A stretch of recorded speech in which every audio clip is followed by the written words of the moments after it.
आज सका लेट रे पहुंचे बोली भारी मो पर घेर होते यदि ये कथा कहे केते कौन मो पर राखी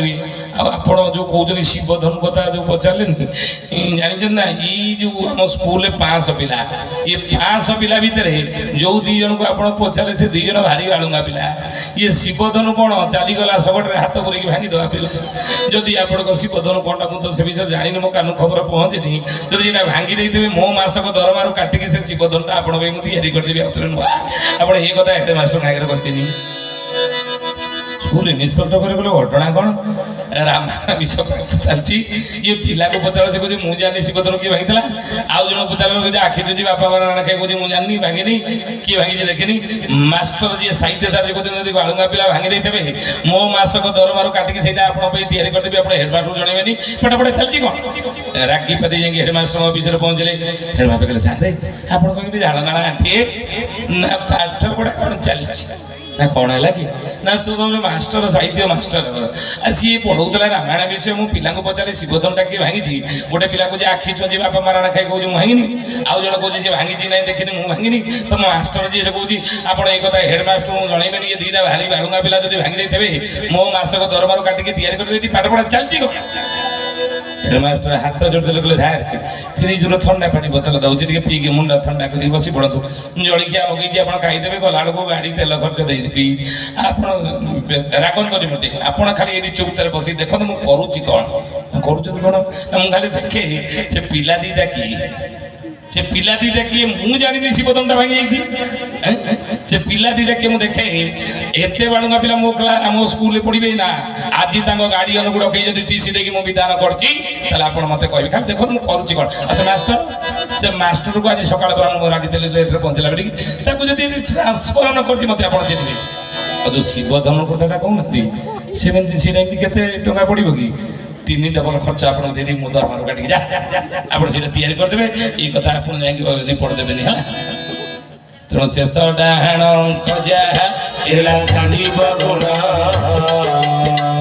शेष भोग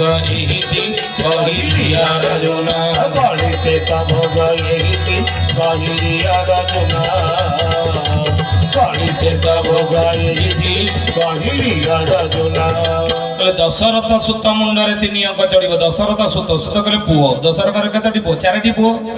कौन कौन राम लक्ष्मण भरत शत्रुघ्न नहीं 4 पुओ अच्युत कहले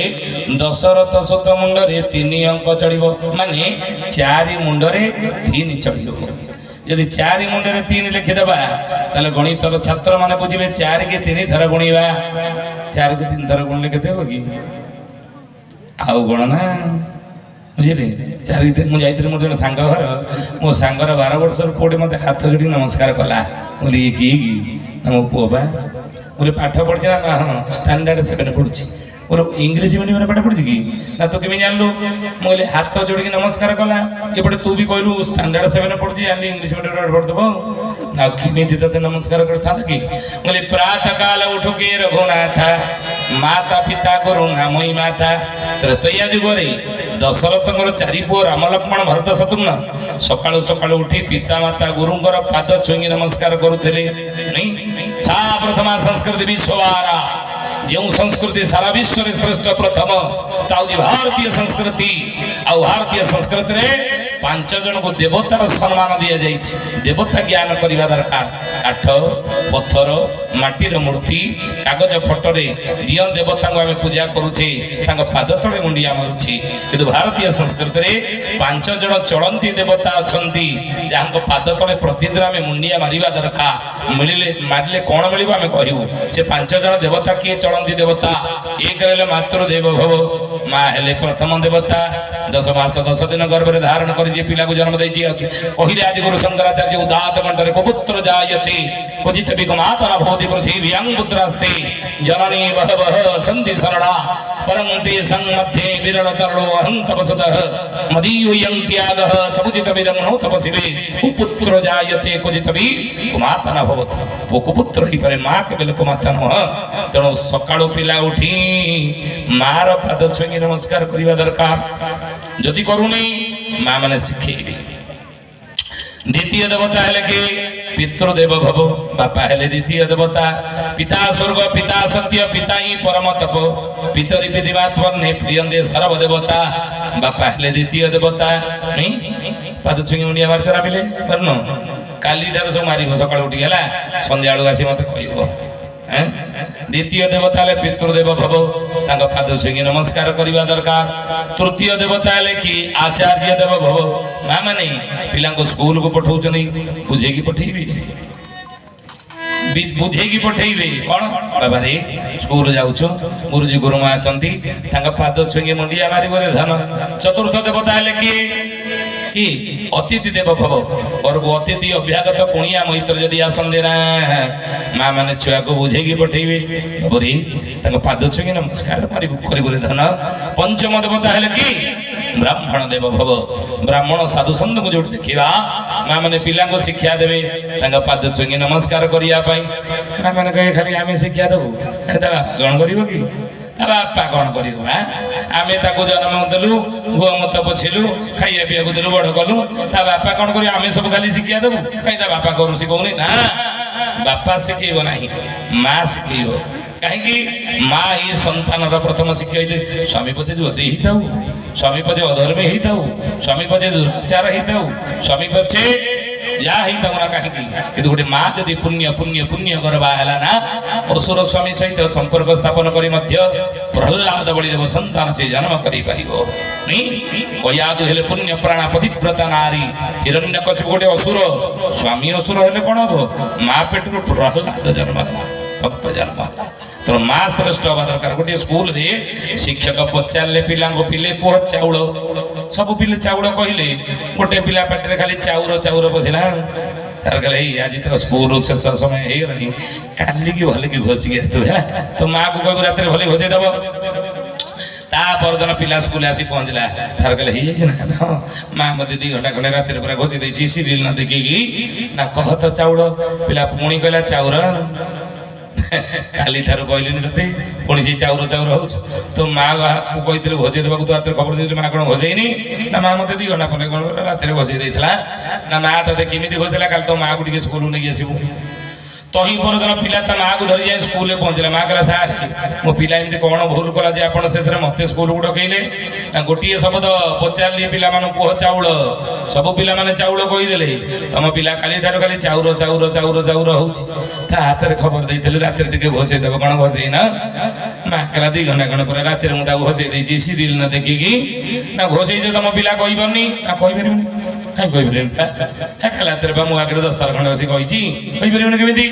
ନା ମୋ ଆଗରେ ତ ଏଠି କହିପାରୁନି ନା କହିପାରିବନି ହଉ ରୁହ ମା ଧରିଲା ଛୁଆର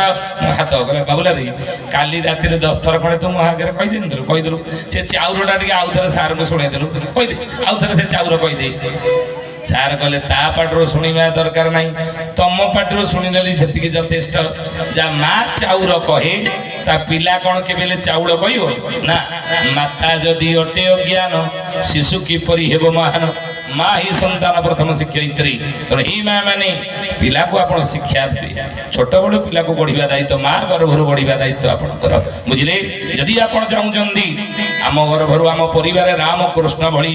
ଗାନ୍ଧୀ ବିବେକାନନ୍ଦ ଭଳି ସୀତା ସାବିତ୍ରୀ ଅହଲ୍ୟା ଭଳି ସନ୍ତାନ ଜନ୍ମ ହୁଅନ୍ତୁ ତାହେଲେ ମା ଗର୍ଭରୁ ହିଁ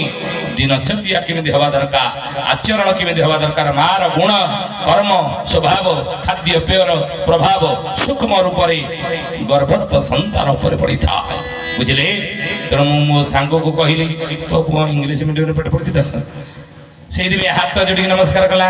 ଯଦି ଓଡ଼ିଆ ମିଡ଼ିୟମରେ ପଢ଼ିଥାନ୍ତା ସାଇ କଣ ରାମାୟଣ ପଢ଼ିଥାନ୍ତା ରାମାୟଣ ପଢ଼ିଥିଲେ ପାଦ ଛୁଇଁ ନମସ୍କାର କରିଥାନ୍ତା ନା ମୋ ପୁଅ ଇଂଲିଶ ମିଡ଼ିୟମରେ ପାଠ ପଢ଼ିଲେ କଣ ହବ ତୁ ପଚାରୁନୁ ଯାହା ପ୍ରଶ୍ନ ପଚାରିବୁ ଓଡ଼ିଆରେ ସେ କହିଦେବ ଦେଖିବୁ ପଚାର ମୁଁ ମୋ ସାଙ୍ଗର 12 ବର୍ଷର ପୁଅକୁ ପଚାରିଲି ଧନରେ କହ ତ ଓଡ଼ିଶାର ରାଜଧାନୀ ନା କଣ ଛୁଆ ଚଟକିନି କହିଦେଲା କଟକ ଯେମିତି କଟକ କହିଛି ମୋ ସାଙ୍ଗ 10 ଟଙ୍କା ତା ହାତରେ ଦେଇଦେଲା ଯା ଧନ୍ୟବାଦ ବଜାରରୁ ମାଗି ଆଣି ଖାଇବୁ ମୁଁ ମୋ ସାଙ୍ଗକୁ ପଚାରିଲି ଏଇ ତୋ ପୁଅକୁ 10 ଟଙ୍କା କାହିଁ ଦେଲୁ କି ନା ତୁ ପ୍ରଶ୍ନ ପଚାର ଓଡ଼ିଶାର ରାଜଧାନୀ ନା କଣ ମୋ ପୁଅ ଉତ୍ତର ଦେବାକୁ ଡେରି କରିଛି ଚଟକିନି କହିଦେଲା କଟକ ସାଙ୍ଗେ କହିଦେଲା ତ ଖୁସି ହେଇକି 10 ଟଙ୍କା ଦେଇଦେଲି ଆଉ बोले अच्छा कह तू कह ओडिशा राजधानी ना कौन ना ओडिशा राजधानी भुवनेश्वर बोले तू कहलु भुवनेश्वर तो पुओ कहला कौन ना कटक ठीक किए कहला ना बोले तो पुओ ना भूल कहला बोले भूल कहला ताको 10 टका कहीं देलु ना कहीं देली जानिछ बोले कहीं ना तू जो आज मो पुओ को पचार ओडिसा राजधानी ना कोन मो पुओ कहला कटक ई प्रश्नटा पूरा 6 मास तळे म ताको पचारथिली बाबा रे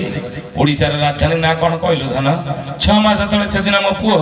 ओडिसा राजधानी ना बालेश्वर बोली कहिथला आज 6 मास पर देखिने मो पुओ केमिति ओडिसा राजधानी ना कटक कहलानी तने एथर तू जानि परथबु मो पुओ केमिति 6 मास भीतर बालेश्वर कटक जाके 200 किलोमीटर खंड हेबो नै से 200 किलोमीटर खंड 6 मास भीतर पड़ी आइलानी बालेश्वर कटक आउ कटकरू भुवनेश्वर केते बाटे कि आउ 15 दिन खंडे ताको नागिबो ओडिसा राजधानी भुवनेश्वर कहै हेला तो शेष डाहण कजा एला घंडीब गुण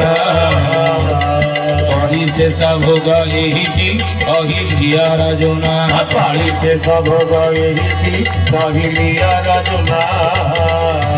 पाली से सब गई थी कहिलिया रजुना तेणु हिसाब करिबा 4 की 3 थर गुणिबा केते हेबो 4 चौ 16 16 चौ 64 हेबो हां अच्युतानंद कहले वज्र अंक देई 11 अंक तू फेडिबो वज्र अंक कहले कोन संख्याटा को उल्टे की लिखिबा वज्र अंक रे संख्याटा उल्टी जाए तेणु 64 को उल्टे केते हेबो 46 हेबो हां 46 हेबो 46 रु 11 अंक तू फेडिबो तादुर 11 फेड दबा केते हेबो काली वाले होजी के आगे बसिबो हला तेणु 46 रे 11 फेडले केते हेबो 35 रे हेबो नहीं अच्युत कहले शेष डाहण अंक जा हेला गंडीब गुण कली शेष भोग एहिटी कहिलिया रजन बोले 35 रो शेष डाहण अंक जाब त गांडीबटा को गुणिबो 35 रो बाम अंक केते 35 3 5 35 बाम पटे कोन रहला 3 डाहण पटे 5 तेणु शेष डाहण अंक जाला गांडीब गुण डाहण अंक केते हला 5 5 रे गांडीबटा को गुणिबा केते हेबो 5 हला गोटे संख्या गांडीब हला कोन प्रभु रामंक धनुर नाम हला कोदंड धनु शिवंक धनुर नाम हला पिनाक धनु विष्णुंक धनुर नाम हला सारंग धनु 18 दिन महाभारत युद्ध रे अर्जुन जो धनुटा धरि युद्ध करतला तार नाम हला कोन गांडीब अर्जुन धनुर नाम हला गांडीब तेणु शेष डाहण कहि 5 रे गांडीबटा को गुणिबा 5 हला गोटे संख्या गांडीब हला धनु धनुटा को 5 रे केमते गुणी हबो ना आपण माने गुणी परिबेनी कि आमे गुणी की आपण हिसाब करतो आ जते हेबो जानिबे मालिका प्रमाण अनुसार सेटा कली जुगर शेष समय आ सेही समय जगन्नाथ महाप्रभु शेष अवतार कली की अवतार जन्म ही गुप्तर रही लीला करथि बोली मालिका लिखा अछि तो 5 रे गांडी बटा गुण लेखते हो एकना कहिबो काली के जहार को काली कहिबो हे यानी गुणी मंडली गांडी वाला कहीं आपण गुणी परिबे नै काई की आ संसार भीम बई लिखिले उलट पालट कसाई अंक सोना दूरी रामचंद्र ब्रह्मा शंकर भेद तन जीवन जाड़िबे इंद्रचंद्र जय जगन्नाथ पतित पावन ओडिसा बड़ ठाकुर बटवासी प्रभु ब्रह्मराशि कड़ू कड़ू सनातन ये उलट पालट कसांग समस्त आपण बुझी परिबे नै एठारगार तले बुझिबो किए कली जुगरे एठारगार अंक अच्युतानंद मालिका लिखिले भीम बई लिखिले संसार मध्य रे केमंते जानिबे नर अंगे देह बही आगत जे जुगार व्यवस्था समस्त जणा नाही अजय जगन्नाथ पतित पावन ओडिसा बड़ ठाकुर बटवासी प्रभु ब्रह्मराशि कड़ी कड़ू सनातन संसार भितर तेल लुण भितर घर संसार करिथिबा साधारण मनीष माने ठारकार बुझिया पे समय काई भक्त कहले अतीत आगत कहले भविष्य समते जानि परिबे नाही जदि न जानि परिबे श्री रामचंद्र कहले गुरुदेव तले ठारकार को हिसाब करी कहिबो किए ना कोटि के गोटिए जानंती रस तिनी शास्त्री गणा से महिमा प्रकाश मिसे से ही दास आने मुख हंती नाही জয় জগন্নাথ পতিত পাবন ওড়িশা বড় ঠাকুর অল্প বটবাসী প্রভু রামদাসী কড়ি কড়ু সনাতন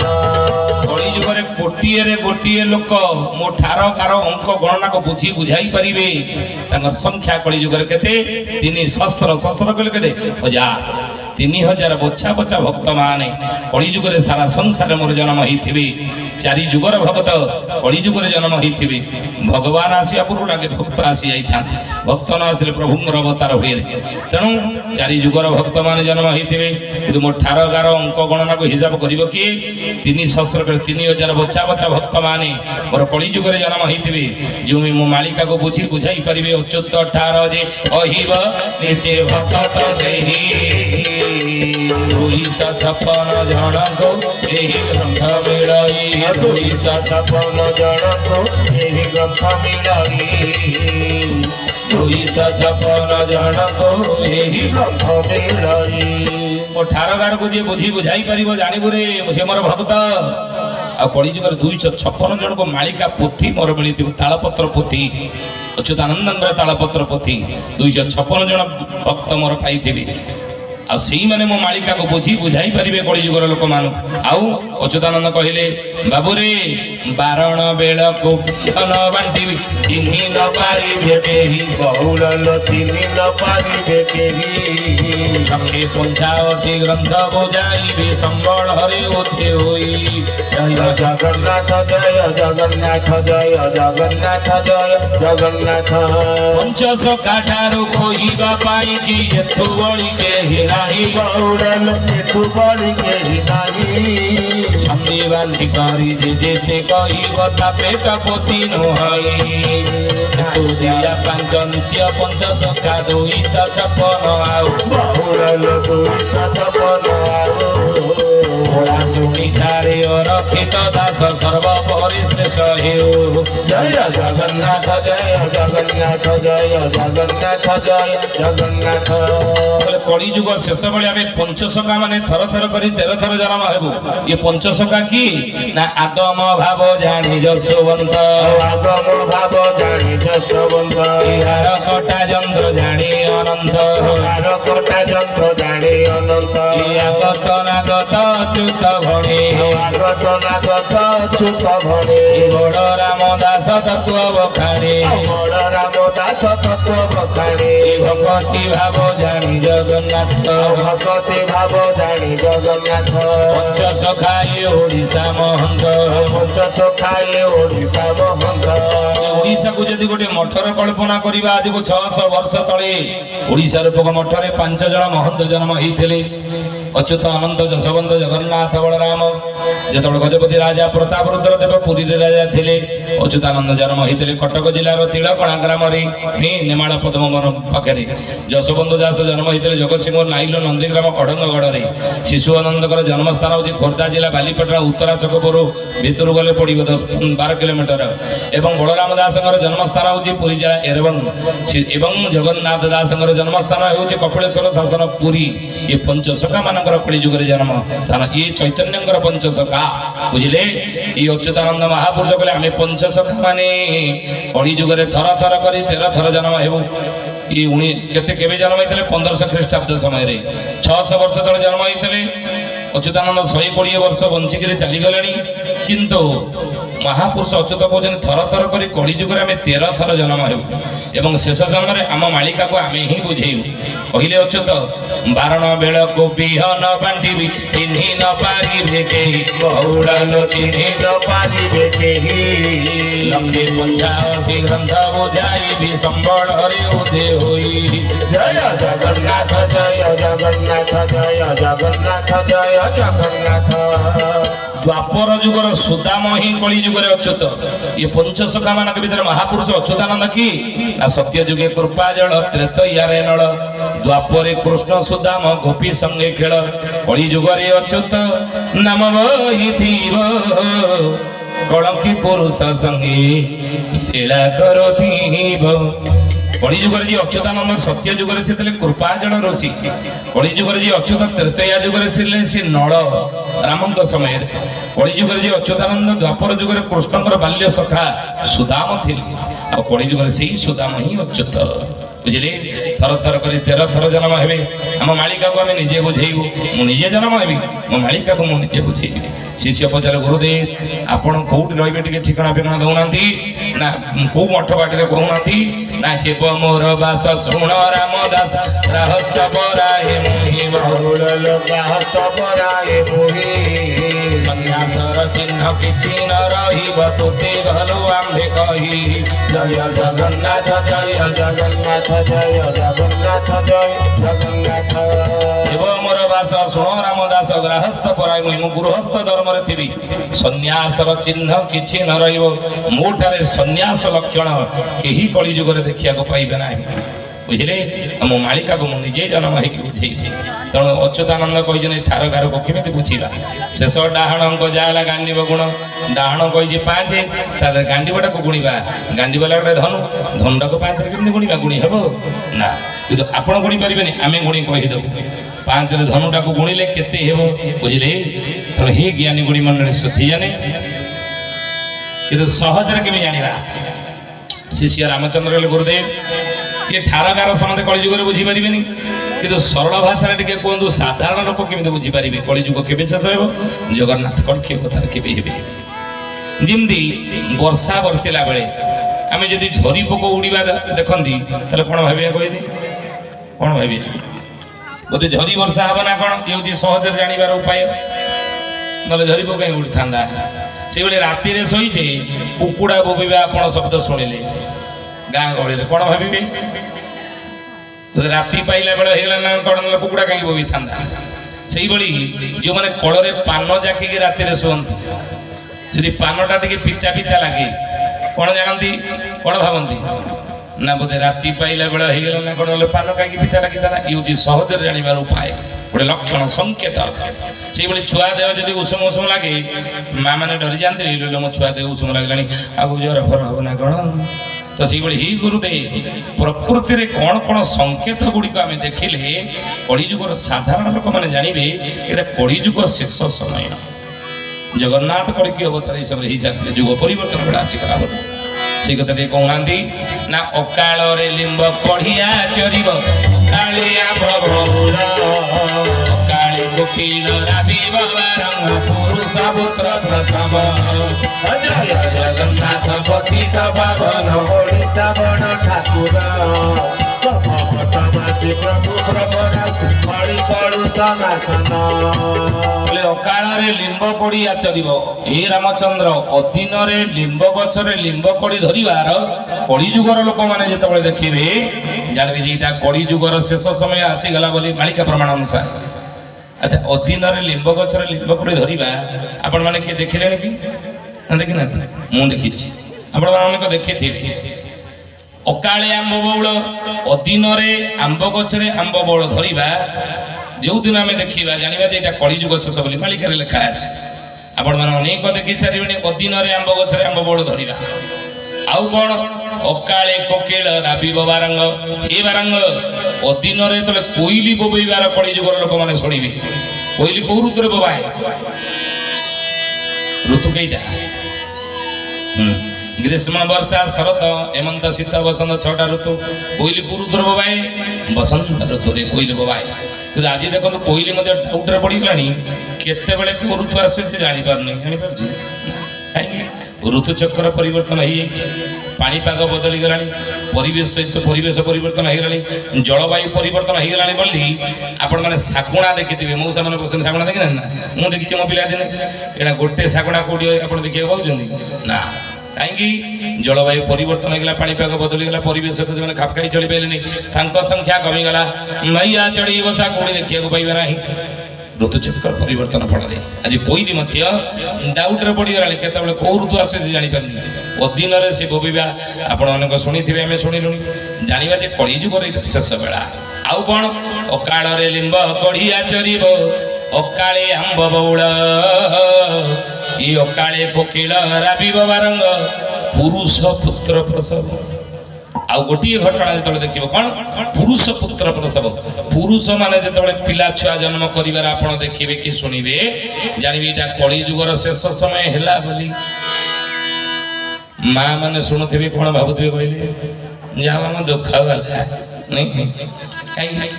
ନା ଆଜି ପର୍ଯ୍ୟନ୍ତ ପିଲା ଛୁଆ ଆମେ ଜନ୍ମ କରୁଥିଲେ ପ୍ରସବ ଯନ୍ତ୍ରଣା କେତେ କଷ୍ଟଦାୟକ କିନ୍ତୁ ମାଳିକାରେ ଲେଖା ହେଇଛି ଆଗକୁ ପୁରୁଷ ମାନେ ପିଲା ଛୁଆ ଜନ୍ମ କରିବେ ସତ ନା କ'ଣ କିଛି ଦିନ ତଳେ ସମାଜ ପେପର ଗୋଟେ ଫଟୋ ବାହାରିଥିଲା ବିଦେଶରେ ଗୋଟେ ପୁରୁଷଟେ ଗର୍ଭଧାରଣ କରିଥିବାର ଫଟୋ ୟୁଟ୍ୟୁବରେ ଭାଇରାଲ ହେଇଥିଲା ଯେଉଁ ମୋବାଇଲରେ ଯେ ମୁଣ୍ଡଟାକୁ ପୁରେଇ ଦେଇଛନ୍ତି ସମସ୍ତେ ଜାଣିଥିବେ ଯେ କିଛି ଦିନ ତଳେ ଯେ ଗୋଟେ ବିଦେଶରେ ଗୋଟେ ପୁରୁଷଟେ ପୁତ୍ର ସନ୍ତାନ ଜନ୍ମ କରିଛି ଆଜି ବିଜ୍ଞାନ ବଳରେ ଅପରେସନ ମାଧ୍ୟମରେ ଲିଙ୍ଗ ପରିବର୍ତ୍ତନ କରି ପୁରୁଷ ନାରୀ ନାରୀ ପୁରୁଷ ହେଇଯାଉଛି ତେଣୁ ପିଲା ଛୁଆ ଜନ୍ମ କରିବା ସମ୍ଭବ ନା ଆଜି ହେଲାଣି ସବୁ ଅସମ୍ଭବ ସମ୍ଭବ ହେଲାଣି ମହାପୁରୁଷ ଲେଖିଛନ୍ତି ସବୁ ଅସମ୍ଭବ ସମ୍ଭବ ହବ କ'ଣ ଅସମ୍ଭବ ସମ୍ଭବ ହବ ନା ଅଚ୍ୟୁତାନନ୍ଦ ଏ ଶିଶୁ ଅନନ୍ତ ମାଳିକାର ନାମ ପଟ୍ଟା ମଡ଼ାନ ଲେଖିଲେ କ'ଣ କହିଲେ ବାବୁରେ ଏମିତି ସମୟ ଆସିବ ଯେ କୁକୁର ଗାଇବେ ଯଦୁର୍ବେଦ ଛନ୍ଦ ପକ ପଡ଼ୁଥିବେ ଗୀତା କାଳେ ଜାଣିବୁ ବାରଙ୍ଗ ସୁନ୍ଦର କଳିଙ୍ଗର ଯିବା କଥା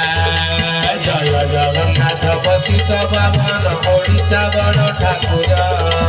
କଳ୍ପବଟବାସୀ ପ୍ରଭୁ ବ୍ରହ୍ମରାଶି କଳି କଳୁଷ ନାଶନ କୁକୁର ଗାଇବେ ଯଦୁର୍ବେଦ ଛନ୍ଦ ଭୋଗ ଆଜି ଅସମ୍ଭବ ସମୟ ହେଇନି କି କୁକୁର ମାନେ ବିଦେଶରେ ଦେଖୁନାହାନ୍ତି କେତେ କ'ଣ ସବୁ ତାଙ୍କୁ ଶିକ୍ଷା ଦିଆଯାଉଛି ଭୋଗ ପଡ଼ୁଥିବେ ଗୀତା ସେ କାଳେ ଜାଣିବୁ ବାରଙ୍ଗ ସୁନ୍ଦର କଳିଙ୍କର ଯିବା କଥା କଳିଯୁଗ ଶେଷରେ ଜାଣିବୁ ତେଣୁ ଆଜି ଅସମ୍ଭବ ସମ୍ଭବ ହେଲାଣି ପୁରୁଷ ମାନେ ମଧ୍ୟ ପିଲା ଛୁଆ ଜନ୍ମ କରିବାରେ ଆପଣ ଦେଖିଲେଣି ଜାଣିବେ ଏଇଟା କଳିଯୁଗ ଶେଷ ଯଦି ଶୁଣିଲେଣି କୋଉଠି ଖବର ବାଜିଲାଣି ଦେଖିଲେଣି ପଡ଼ିଲାଣି ଜାଣିବେ କଳିଯୁଗ ଶେଷ ଶିଷ୍ୟର ପଞ୍ଚମ କଲେ ଗୁରୁଦେବ ପୁରୁଷ ମାନେ ଯଦି ପିଲା ଛୁଆ ଜନ୍ମ କରିବେ ତାହେଲେ ନାରୀ ମାନେ ସ୍ତ୍ରୀ ଲୋକମାନେ କ'ଣ କରିବେ ଅଚ୍ୟୁତାନନ୍ଦ କହିଲେ ଇଏ ପୁରୁଷ ପ୍ରସବ କରୁଥିବ ସତ ନାରୀ ହୋଇବ ଅଣ୍ଡିର ବହୁଳ ନାରୀ ହୋଇବ ଅଣ୍ଡିର ଫୁଟି ଯିବ ସକଳ ଜନର ତୁମ ଉଦେବ ଗୁଣ ଜୟ ଜଗନ୍ନାଥ ଜୟ ଜଗନ୍ନାଥ ଜୟ ଜଗନ୍ନାଥ ଜୟ ଜଗନ୍ନାଥ ପୁରୁଷ ମାନେ ପିଲା ଛୁଆ ଜନ୍ମ କରିବେ ନାରୀ ମାନେ ଯେତେବେଳେ ପୁରୁଷ ଭଳିଆ ହେଇକି ସମାଜରେ ଚଳିବେ ଜାଣିବ କଳିଯୁଗ ଶେଷ ସମୟ ଆସିଗଲା ବୋଲି ପୁରୁଷ ଭଳିଆ ନାରୀ ମାନେ ଆଜି କଳିଯୁଗରେ ପୁରୁଷ ଭଳିଆ ସମାଜରେ ଚଳୁନାହାନ୍ତି କେମିତି ସମାଜରେ ଚଳିବେ ଆଉ ପୁରୁଷ ମାନେ ପ୍ୟାଣ୍ଟ ସାର୍ଟ ପିନ୍ଧୁଥିଲେ ପୁରୁଷ ପୋଷାକ ପିନ୍ଧୁଥିଲେ ନାରୀ ମାନେ ଏଇନା ପୁରୁଷ ପୋଷାକ ପ୍ୟାଣ୍ଟ ସାର୍ଟ ପିନ୍ଧିକି ଜିନ୍ ପ୍ୟାଣ୍ଟ ସାର୍ଟ ପିନ୍ଧିକି ଝିଅ ମାନେ ସବୁ ବୁଲୁନାହାନ୍ତି କି ପୁରୁଷ ମାନେ ମୋଟର ସାଇକେଲ ଚଢୁଥିଲେ ଗାଡ଼ି ମୋଟର ଏଇନା ସ୍ତ୍ରୀ ଲୋକମାନେ ମଧ୍ୟ ସ୍କୁଟି ଚଲେଇକି ମୋଟରସାଇକେଲ ଚଲେଇକି ବୁଲିଲେଣି ମୁଁ ଭୁବନ ଯାଇଥିଲି ପ୍ରବଚନ ଦେବାକୁ ସକାଳୁ ସକାଳୁ ସ୍ୱାମୀ ସ୍ତ୍ରୀ ବାହାରିଲେ ବଜାର କରିବା ପାଇଁ ସ୍ତ୍ରୀ କହିବି ଏଇଟା ଶୀଘ୍ର ଆଣୁନ ଆସ ଗୋଟେ ସ୍ୱାମୀ ଚଲେଇବ ସ୍ତ୍ରୀ ବୋଧେ ବସିକି ଯିବ ନା ସ୍ତ୍ରୀ ଭୁସିକିରି ମାଇଲା ଷ୍ଟାର୍ଟ ବସୁନ ଶୀଘ୍ର ବସି ନେଇ ପଳେଇଲା ତେଣୁ ପୁରୁଷ ଭଳିଆ ନାରୀ ମାନେ ଆଜି ଗାଡ଼ି ଚଢ଼ିବା ଆଉ ବାକି ନାହିଁ ଗାଡ଼ି ଚଳିଲେଣି ଚାକିରି ବାକିରି ସବୁ କ୍ଷେତ୍ରରେ ଦେଖନ୍ତୁ ଆଗରୁ ପୁରୁଷ ମାନେ ଚାକିରି ବାକିରି କରୁଥିଲେ ବଜାର ଘାଟ କରୁଥିଲେ ନାରୀ ମାନେ ଘର କାମ କରୁଥିଲେ ପରଦା ପ୍ରଥା ଥିଲା ସତୀଦାହ ପ୍ରଥା ଥିଲା ବାଲ୍ୟ ବିବାହ ପ୍ରଥା ଥିଲା ଘରର ଚାରିକାନ୍ଥ ଭିତରେ ସ୍ୱାମୀର ବିନା ପୁରୁଷର ବିନା ଅନୁମତିରେ ଗୋଟେ ନାରୀଟି ଘରର ଏରୁଟି ବନ୍ଧ ଡେଉଁନଥିଲା ନୁହେଁ ରନ୍ଧା ବଢ଼ା ଧୁଆ ମଜା ପିଲା ଛୁଆ ଜଞ୍ଜାଳ ଗୋଟେ ସ୍ତ୍ରୀ ଲୋକ ବୁଝୁଥିଲା ନା ବାହାରକୁ ବାହାରୁଥିଲା ନା କିନ୍ତୁ ଆଜି କ'ଣ ହେଇଛି ଛତିଆ ବଟର ହାଡ଼ିଦାସ ମହାପୁରୁଷ ଲେଖିଲେ କେହି ଭୁଲ ବୁଝିବେନି ମା ମାନେ କ'ଣ ଲେଖିଲେ ଏକ ଚଉସି ନା ଚାରି ଲୋ ଗୌଡ଼ ଏକ ଚଉସି ନା ଚାରି ଗେରସ୍ତ ମାନଙ୍କୁ ଘର ଜଗାଇଣ ବଜାର କରିବେ ନାରୀ ଜୟ ଜଗନ୍ନାଥ ପତିତ ପାବନ ଓଡ଼ିଶା ବଡ଼ ଠାକୁର କଳ୍ପବଟବାସୀ ପ୍ରଭୁ ବ୍ରହ୍ମରାଶି କଳି କଳୁଷ ନାଶନ ମାଳିକାରେ ଲେଖା ହେଇଛି ମା ମାନେ ଆପଣ କେହି ଦେହକୁ ନେବେନି ବୁଝିଲେ କେହି ଦେହକୁ ନେବେ ମାଳିକାରେ ଲେଖା ହେଇଛି ଏ ଲକ୍ଷଣ ଦେଖିଲେ ଆମେ ଜାଣିବା କଳିଯୁଗ ଶେଷ ବୋଲି କ'ଣ କହିଲେ ଏକ ଚଉସିନା ଚାରି ଲୋ ବଉଳ ଏକ ଚଉସିନା ଚାରି ଏ ଗେରସ୍ତ ମାନଙ୍କୁ ଘର ଜଗାଇଣ ବଜାର କରିବେ ନାରୀ ଆଗରୁ ଘର ଜଗୁଥିଲେ କି ସ୍ତ୍ରୀ ଲୋକମାନେ ସ୍ୱାମୀ ଯାଉଥିଲା ବୁଝିଲ ଆଳୁ ସରିଯାଇଛି 2 ଦିନ ହେଲାଣି କହିଲେଣି ଅଟା ନାହିଁ ଘରେ ନା ହଉ ମୁଁ ଅଫିସ ଦାୟିତ୍ୱ ବହୁତ ରହୁଛି ମନେ ପଡ଼ୁନି ଫେରିଲା ବେଳେ ହଉ 2ଟା ବେଗ ଦିଅ ମୁଁ ଆଜି ଅଫିସରୁ ଫେରିଲା ବେଳେ ବଜାର ସଉଦା କରିକି ଆସିବି ହେଲା ଦାଣ୍ଡ କୁଆଡ଼େ ବାରି କୁଆଡ଼େ ମେଲା ହେଇଛି ନିଘା ରଖିଦେବ ଆଉ ରୋଷେଇବାସ କରିଦେବ ଛୁଆ ଖେଳୁଛି ନିଘା ରଖିଦେବ ମୁଁ ଅଫିସରୁ ଫେରିଲା ବେଳେ ବଜାର ଘାଟ କରିକି ଆସିବି ହେଲା ଘର ଜଗି ଥା ସ୍ୱାମୀ ସ୍ତ୍ରୀକି ତାଗିଦ କରିଦିଆଯାଉଛି ଘର ଜଗି ଥା 50 ବର୍ଷ ତଳର କଥା ଏଇକିଣା ବିୟୁଟି ପାର୍ଲର ଯାଇକି ବବ କୋଟ କାଟି ପକେଇଲେ କେହି ଭୁଲ ବୁଝନ୍ତୁନି ହାଇ ହିଲ୍ ଜୋତା ପିନ୍ଧିଲେ, କାନ୍ଧରେ ଗୋଟେ ଭ୍ୟାନିଟି ପକେଇଲେ, ଟଚ୍ କିନି ମୋବାଇଲ ଧରିକି ବାହାରିଲେ। ସ୍ୱାମୀ ପଚାରେ ହେଇ ହେଇ କୁଆଡ଼େ ବାହାରିଲାଣି, କହୁଥିଲା ଆଳୁ ପିଆଜ ପନିପରିବା ନାହିଁ। ନା ମୋର ଆଜି ଗୋଟେ ମିଟିଂ ଅଛି। ତମର ପୁଣି କୋଉ ମିଟିଂ? ନା ମୋର ଆଜି ଗ୍ରୁପ ମିଟିଂ ଅଛି। ନା କୋଉ ଗ୍ରୁପ? ନା ମୋର ଆଜି SHG ଗ୍ରୁପ ମିଟିଂ ଅଛି। ହଉ ହଉ ହଉ ହଉ ହଉ ହେଲା, SHG ଗ୍ରୁପ ମିଟିଂ ଅଛି, ମୁଁ ଚାଲିଲି। କହୁଥିଲେ ପନିପରିବା ପତ୍ର ନାହିଁ, ବଜାର ସଉଦା ହେଇଥାନ୍ତା, ମୁଁ ଟିକେ ଯାଇଥାନ୍ତି, ତମେ ଘର ରହିଲେ। ଗ୍ରୁପ ମିଟିଂ ଅଛି ମୋର। ଆଉ ଯଦି ବଜାର ସଉଦା କଥା କହୁଛ ଦିଅ, ବେଗ ଦିଟା ଦିଅ। ବେଗ ଆଗରୁ 50 ବର୍ଷ ତଳେ ସ୍ୱାମୀ କହୁଥିଲା ବେଗ ଦିଟା ଦିଅ, ଏଇନା ସ୍ତ୍ରୀ କହୁଛି ବେଗ ଦିଟା ଦିଅ। ଦାଣ୍ଡ କଡ଼ ବାରି କଡ଼ ମେଲା ହେଇଛି, ନିଘା ରଖିଦବ। ଭାତ ବସି ଟିକେ ଗାଳି ଦବ। ଛୁଆ ଖେଳୁଛି, ଝାଡ଼ା ପରିସ୍ରା କଲେ ଟିକେ ପୋଛି ପକେଇବ। ଘର ଜଗିଥା, ମୁଁ ଗ୍ରୁପ ମିଟିଂ ସାରିକି ବଜାର କରିକି ଆସିବି। ନୁହେଁ ଏକ ଚଉସିନା ଚାରିଲୋ ଗୌଡ଼, ଏକ ଚଉସିନା ଚାରି ମାନଙ୍କୁ ଘର ଜଗାଇ ବଜାର କରିବେ ଆଜି। ଜୟ ଜଗନ୍ନାଥ ପତିତ ପାବନ ଓଡ଼ିଶା ବଡ଼ ଠାକୁର, ପର୍ବତବାସୀ ପ୍ରଭୁ ବ୍ରହ୍ମରାଜ କଳି କଳୁଷ ନାଶନ।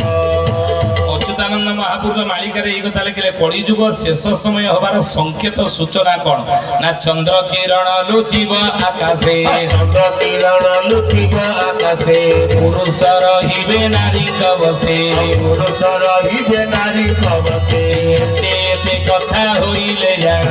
ଏତେ ଏତେ କଥା ହୋଇଲେ ଜାଣ, କଳି ଶେଷ ବୋଲି ନିଶି ପ୍ରମାଣ। କଳି ଶେଷ ବୋଲି ନିଶ୍ଚୟ ପ୍ରମାଣ। 50 ବର୍ଷ ତଳେ ସ୍ୱାମୀ ସ୍ତ୍ରୀ ଯଦି ବଜାର ଘାଟ ଯାଆନ୍ତି, କୁଆଡ଼େ ବାହାରକୁ ଗଲେ ବୁଲିବା ପାଇଁ କି କୁଆଡ଼େ ପୂଜା ମେଳା ଗଲେ, ଆଗେ ଆଗେ କିଏ ଯାଉଥାଏ? 50 ବର୍ଷ ତଳେ କିଏ ଯାଉଥିଲା? ମଉସାମାନେ ବସୁନି, ପଚାରୁନାହାନ୍ତି। 50 ବର୍ଷ ତଳେ ଆମେ ସ୍ୱାମୀ ସ୍ତ୍ରୀ ଯଦି ବଜାର ଯାଆନ୍ତି କି କୌଣସି ପୁନେଇ ଯାତ୍ରା ମହୋତ୍ସବ ଯାଆନ୍ତି, ତାହେଲେ ଆଗେ ଆଗେ କିଏ ଚାଲୁଥିଲା? ସ୍ତ୍ରୀ ନା, ଆଗେ ଆଗେ ସ୍ୱାମୀ ଚାଲୁଥିଲା ନା। ଆଉ ସ୍ୱାମୀ ଆଗେ ଆଗେ ଯାଉଥିଲା, ପଛେ ପଛେ ସ୍ତ୍ରୀ ହାତେ ଓଢ଼ଣା ଟାଣିକି, ପରଦା ପରଦା ଥିଲା, ହାତେ ଓଢ଼ଣା ଟାଣିକି ସ୍ୱାମୀ ପଛେ ପଛେ ପଛେ ପଛେ ପଛେ ପଛେ ଯାଉଥିଲା। ଏଇକିଣା କଣ ହେଇଛି? ଟାଉନ ବଜାର ଆପଣ ଯାଆନ୍ତୁ, ଦେଖିବେ ଚନ୍ଦ୍ର କିରଣ ଲୁଚିବ ଆକାଶେ, ପୁରୁଷ ରହିବେ ନାରୀଙ୍କ ପଛେ। ଆଗେ ଆଗେ ବୀର ଦର୍ପରେ ସ୍ତ୍ରୀ ଚାଲୁଛି ଟାଉନ ବଜାରରେ, ପଛେ ପଛେ କିଏ?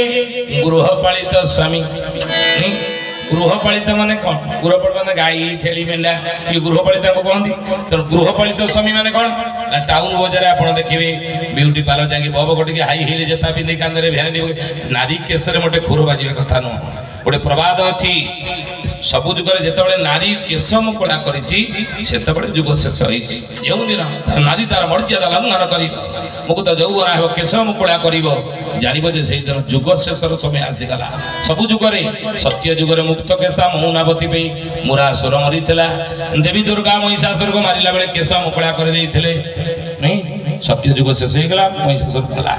ତ୍ରେତୟା ଯୁଗରେ ଗୋଟେ ନାରୀ କେଶ ମୁକୁଳା କରିଦେଲା, ପୁରୁଷ ଭଳିଆ ବେଣୀ ବାନ୍ଧିଲା ନାହିଁ। ତ୍ରେତୟା ଯୁଗ ଶେଷ ହେଇଗଲା କି ନା ମା ଜାନକୀ ରାବଣର ଅଶୋକ ବନରେ କେଶ ମୁକୁଳା କରି ରଖିଥିଲେ, ଲଙ୍କା ପୁରୀ ଧ୍ୱଂସ ହେଲା, ରାବଣ ମଲା, ତ୍ରେତା ଯୁଗ ଶେଷ ହେଇଗଲା। ସେଇଭଳି ଦ୍ୱାପର ଯୁଗରେ ଗୋଟେ ନାରୀ ପୁରୁଷ ଭଳିଆ କେଶ ମୁକୁଳା କରିଦେଲା, ଦ୍ୱାପର ଯୁଗ ଶେଷ ହେଇଗଲା କି ଦ୍ୱାପରର ଦ୍ରୌପଦୀ ପୁରୁଷ ବାର ଅପମାନ ସହି ନ ପାରି କେଶ ମୁକୁଳା କରି ରଖିଲା, ଦୁଃଶାସନ ରକ୍ତରେ ତାକୁ ବାନ୍ଧିଲା, କୁରୁବଂଶ ଧ୍ୱଂସ ହେଲା। ଆଜି କଳିଯୁଗର ନାରୀମାନେ ଯଦି ସେଇ ନ୍ୟାୟରେ ବେଣୀ ବାନ୍ଧୁ ନାହାନ୍ତି, କେଶ ମୁକୁଳା କରି ରଖୁଛନ୍ତି ପୁରୁଷ ଭଳିଆ, ଜାଣିବେ କଳିଯୁଗର ଶେଷ ବେଳ ଆସିଗଲା ବୋଲି। ବୋଲ ଭଗତ ବତ୍ସଳ ଭଗବାନ କି, ଜଗତ ଜନନୀ ସଂକଟାରିଣୀ ମାତାରିଣୀ କି। ଅଚ୍ୟୁତାନନ୍ଦ ମହାପୁରୁଷ ଏଇ କଥା ମାଳିକାରେ ଲେଖିଲେ। କଣ କହିଲେ? ଚନ୍ଦ୍ର କିରଣ ଲୁଚିବ ଆକାଶେ, ପୁରୁଷ ରହିବେ ନାରୀଙ୍କ ପଛେ। ଆଗେ ଆଗେ ବୀର ଦର୍ପରେ ସ୍ୱାମୀ ଚାଲିଛି,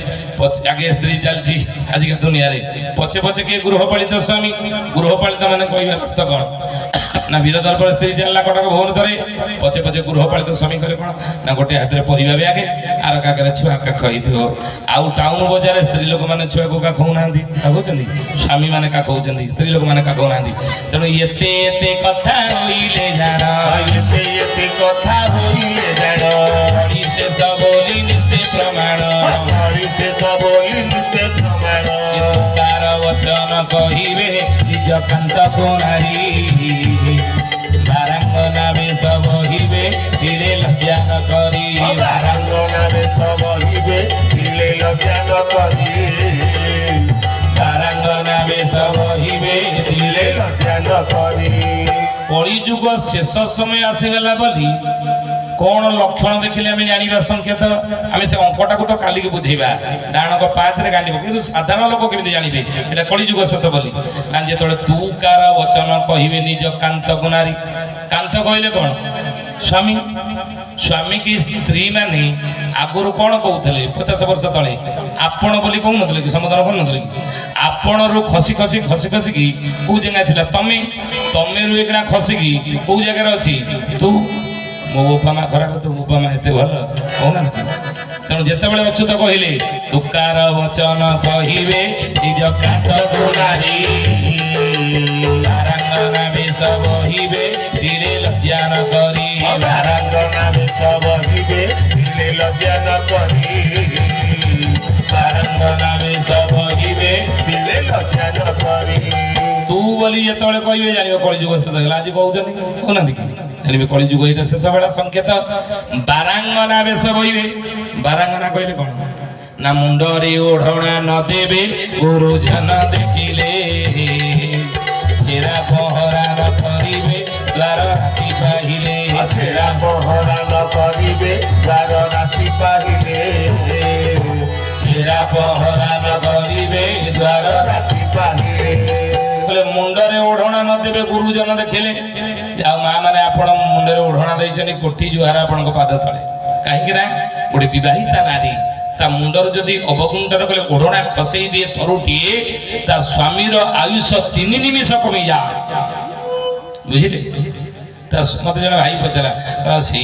मु दुर्बलिया हो मो स्त्री के मुंडे मुझे सी मुंडे देले खसैब से मुंडे दौनी टाउन बजार आगे मुंडे ओढ़ा दौरान ना जी आए बी ए पढ़ी कलेज माटी माड़ी बाहर शाशुघर जाइए दही भात कटक भुवनेश्वर रोते ये बजार बुलूँ कानी छाड़ी फरफर फरफर पताका भाया उड़ुची आग मुंडे ओढ़ना दौरान ना अच्युतानंद कहले कलिजुग शेष समय है बोली जान केमी ना मुंडरे ओढ़ना न देवे गुरुजन देखिले छेरा पहरा न करिबे द्वार राति पाहिले छेरा पहरा न करिबे द्वार राति पाहिले छेरा पहरा न करिबे द्वार राति पाहिले बोले मुंडरे ओढ़ना न देवे गुरुजन देखिले गुरुजन कहले कि गोटे विवाहिता नारी दिए मुंडरे ओढ़ना दौला गुरुजन को देखिले गुरुजन क्या देखिले कहले ना देढ़सुर मलासुर आज की 50 वर्ष तले जदि देढ़सुर सामना सामने होता धड़की नहीं ओढ़ना टाण दौला गोटे भाई बहुटी नुई ओढ़ना दे एमती तो 50 वर्ष तले देढ़सुर जदि भाई बहुटी छुई दौला गोबर पानी पीवा पर्यटन कथा जाऊला एमती बारण था आउ अच्छी देढ़सुर मोटरसाइकेल बस भाई बो बजार बुलूची नहीं आउ तार भाई बो तार समुद्र गाधुआ फोटो को ता फेसबुक रे अपलोड कर दउची जे सेपटे 150 देखिके लाइक दउची नाइस तो महापुरुष लिखिले कथा कलिजुग शेष होला बोली कोई जानिबो मुंडरे ओढ़ना न देवे गुरुजन देखिले छेरा पहरा न करिबे द्वार राति पाहिले छेरा पहरा न करिबे द्वार राति पाहिले छेरा पहरा न करिबे द्वार राति पाहिले राति पाउची तो दिन 10टा बेले दिन 7टा बेले हमर बेड टीवी की आगुरु सिना भोर 4टा बेले उठी प्रमाण पकई दान धर्म द्वार जाक करते ये अच्छी जदि ना जानवे कलिजुग शेष माँ भाई मऊसा मैंने बचनी मन मन भावुए आउ 2-4 पद कहते आम मन को भल जाता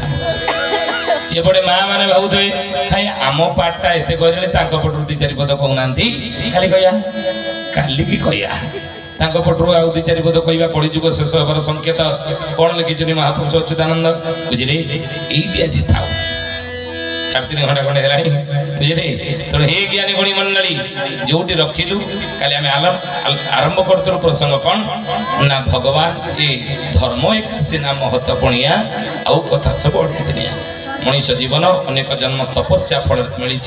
कोटि जन्मर पुण्य फल मनीष जन्म मिली मनीष जन्म कि लाभ जेबे गोविंद करे भाव मुक्ति मुख्य आउ से मनीष जन्म धर्म एकाशी नाम महत्वपूर्णिया आउ कथा सब अढ़े दिनिया 4टा भितर गोटे दिन अर्थ काम मुख्य भितर धर्म हूँ श्रेष्ठ आबे धर्मर ग्लानि हुए प्रभु अवतार नि संसार में केते थर अवतार नहीं ना भागवत 24 अवतार कथा कहले गोटे अवतार बाकी रही কলিকি অবতার এই কলিকি অবতার কেবে কিଏ ହେବେ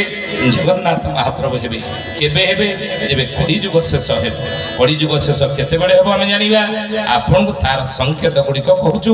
ଅଙ୍କଟା ଯୋଉ ରଖିଲୁ ଆଉ ଯୋଉ କଥା କିଛି ରଖିଲୁ କାଲିକି ଆମେ ସବୁ ବୁଝିବୁ ଯାହା ଯାହା ରଖିଛୁ ପ୍ରଶ୍ନ ରଖିଛୁ ଆଗେ ରାମ ଜନ୍ମ ହେଇଥିଲେ କିନ୍ତୁ